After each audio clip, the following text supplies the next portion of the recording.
সমবায় ভোট এবং তা নিয়ে ফের উত্তপ্ত শুভেন্দু অধিকারীর গড় নন্দীগ্রাম।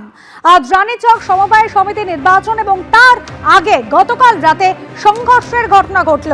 তৃণমূল এবং বিজেপির মধ্যে সংঘর্ষ এবং যা ঘিরে এলাকায় উত্তেজনা তৈরি হলো।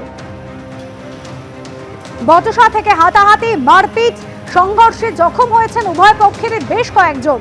এরপর ঘটনাস্থলে যায় নন্দীগ্রাম থানা পুলিশ এবং পুলিশ গিয়ে পরিস্থিতি নিয়ন্ত্রণে আনে। বিটন চক্রবর্তী আমাদের প্রতিনিধি রয়েছেন আমাদের সঙ্গে। বিটন, গতকাল রাতে যেভাবে উত্তেজনা তৈরি হলো তৃণমূল এবং বিজেপির মধ্যে সংঘর্ষে, তারপর আজ সকাল থেকে সমবায় ভোট প্রক্রিয়া কিরকম চলছে এবং গতকালের ঘটনায় কাউকে আটক বা গ্রেফতার করা হয়েছে? তবে সকাল থেকে ভোট প্রক্রিয়া কিন্তু নির্বিঘ্নে চলছে এবং তোমাকে জানিয়ে রাখি, এই যে রানীচক সমবায় সমিতি যেখানে নির্বাচন হচ্ছে সেখানে মোট কিন্তু 45টি আসন রয়েছে। 5টি আসনে ইতিমধ্যেই তৃণমূল সমর্থিত প্রার্থীরা তারা কিন্তু জয়লাভ করেছে, অর্থাৎ আজকে 40টি আসনে কিন্তু সেখানে ভোট হচ্ছে এবং এই ভোটকে কেন্দ্র করে কিন্তু বেশ কয়েকদিন ধরে কিন্তু রীতিমতো উত্তেজনা সেখানে তৈরি হয়।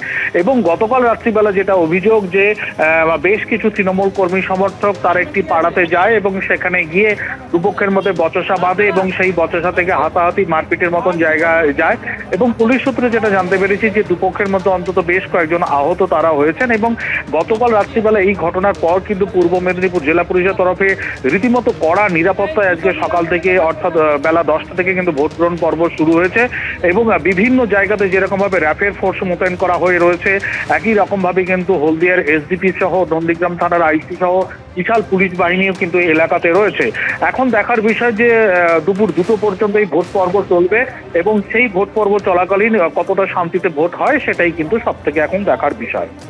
ধন্যবাদ বিটন।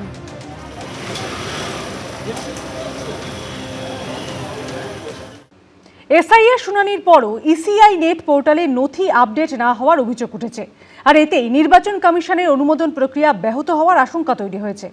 এই পরিস্থিতিতে একাধিক কড়া নির্দেশ জারি করল নির্বাচন কমিশন। পাশাপাশি বিএলওদের বিরুদ্ধে কর্তব্যে অবহেলা প্রমাণিত হলে সাসপেনশন থেকে শুরু করে এফআইআর পর্যন্ত হতে পারে বলে হুঁশিয়ারি দিয়েছে নির্বাচন কমিশন। এসআইআর আতঙ্কে কোথাও মৃত্যুর অভিযোগ, কোথাও এসআইআর এর কাজের চাপে বিএলও অসুস্থ হয়ে পড়েছেন বলে দাবি, কোথাও আবার বিএলওর ওপরই হামলার অভিযোগ উঠেছে। কোচবিহারের দিনহাটার গীতালদহের 6/278 নম্বর বুথের বিএলও মনোয়ার হোসেনের দাবি, শুক্রবার বিকেলে যখন তিনি স্থানীয় বাসিন্দাদের শুনানির নোটিশ দিচ্ছিলেন সেই সময় তার উপর হামলা চালায় এক ব্যক্তি। এটা তো বিএলওর কাজ করে যদি এরকম প্রাণহানির আশঙ্কা থাকে তাইলে আমি লিখিত রিজিয়ন দিয়ে দিব যদি এর সঠিক কোনো প্রশাসনিক কোনো স্টেপ না নেয়। অন্যদিকে বীরভূমের সাঁইথিয়ায় এসআইআর এর কাজের চাপে এক বিএলও অসুস্থ হয়ে পড়েছেন বলে দাবি। বৃহস্পতিবার হাসপাতালে ভর্তি করা হয়েছে তাকে। এসআইআর এর কাজের জন্যই ব্লকে যাচ্ছিলাম, যেতে যেতে আমার শরীর অসুস্থ হয়ে যায়। আমি ব্যাক করে এসে আবার সাঁইথিয়া হসপিটালে ভর্তি হই এবং এসআইআর কাজ এখনও পর্যন্ত আমি যেভাবে করে যাচ্ছি প্রচুর লজিক্যাল ডিসক্রিপেন্সি বলে যে এটা আছে ওইটা প্রচুর ছেড়ে দিয়েছে এবং 700-800 সেটা আমার পক্ষে সম্ভব হচ্ছে না কাজটাকে কন্ট্রোল করা। এরই মধ্যে এসআইআর আতঙ্কে ফের মৃত্যুর অভিযোগ উঠেছে। কোচবিহারের মাথাভাঙার বাসিন্দা বছর 58 রহমান বস্তাদার। পরিবার সূত্রে খবর, এসআইআর শুনানিতে তার ছোট ছেলের ডাক পড়েছে। শনিবার বিএলওর বাড়িতে শুনানির নোটিশ আনতে গেছিলেন তিনি, সেখানে গিয়েই হঠাৎ করে মৃত্যু হয় তার। বাবাই 2 দিন ধরে টেনশন করে, আজকে সকালবেলা আমাকে না বললে সাইকেল নিয়ে বিএলওর বাড়িতে গেছে। যাওয়ার পরে উনি যখন বলছে যে হ্যাঁ আপনার ছোট সেটের নামে নোটিশ আসছে, ওই তখনই টেবিলে মাথায় দিয়ে ব্রেন স্ট্রোক করে উনি চলে গেল দুনিয়া। দেখলাম যে ওনার ছেলের নামে আছে, তো লেখালেখি করতে হবে। তখন উনি কথাই বলতে বলতে মাথাটা ঠেকায় দিল টেবিলের উপরে। তখনই ধরে করলাম, বাড়ির লোককে ফোন করলাম, আসলো ওরা।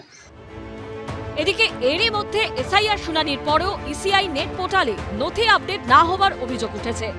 এসআইআর এর শুনানি পর্ব চলছে, গুচ্ছ গুচ্ছ নথিপত্র নিয়ে সেখানে হাজিরা দিচ্ছেন বহু মানুষ, কিন্তু নির্বাচন কমিশনের পোর্টাল ইসিআই নেটে ভোটারের সেই তথ্য আপডেট না হওয়ার অভিযোগ উঠেছে।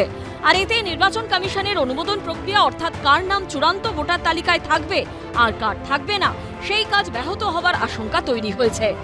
এই আবহে বিএলওদের পাশাপাশি জেলা শাসক ও জেলা নির্বাচনী আধিকারিকদের উদ্দেশ্যে নির্দেশিকা জারি করল নির্বাচন কমিশন।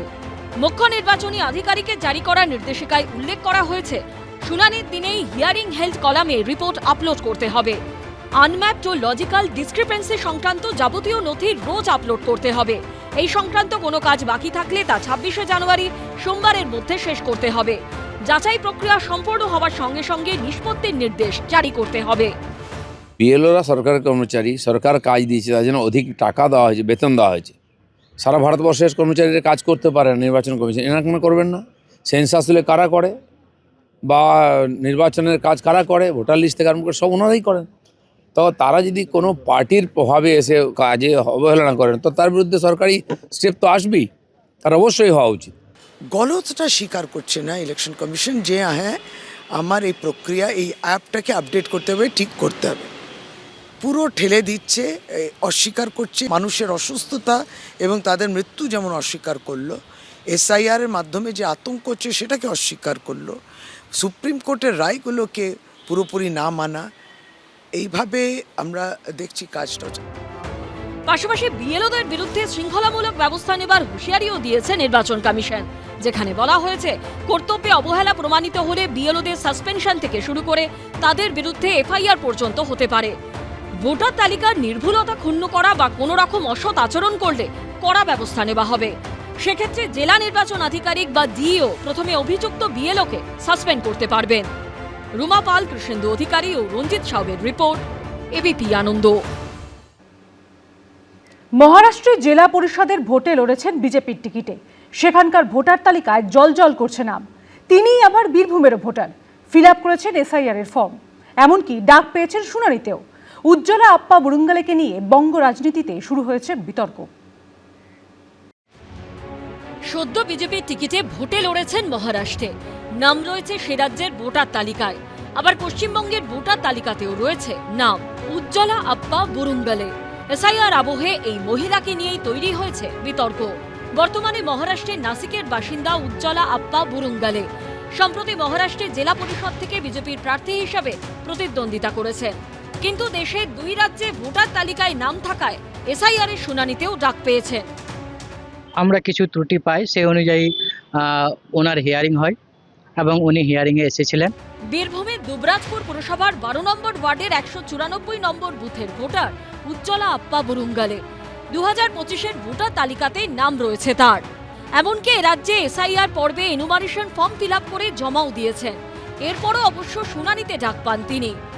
আজকে সকালে আমাকে ঊর্ধ্বতন কর্তৃপক্ষ ফোন করে এবং আমাকে জানায় যে উজ্জ্বলা আপ্পা বুরুঙ্গালে ওনার একবার ফিল্ড ভেরিফিকেশন করতে হবে। আমরা সেইভাবে ভেরিফিকেশন করি এবং ভেরিফিকেশন করে পরে আমরা সেই রিপোর্টটা আমরা ঊর্ধ্বতন কর্তৃপক্ষকে দিয়ে দিয়েছি।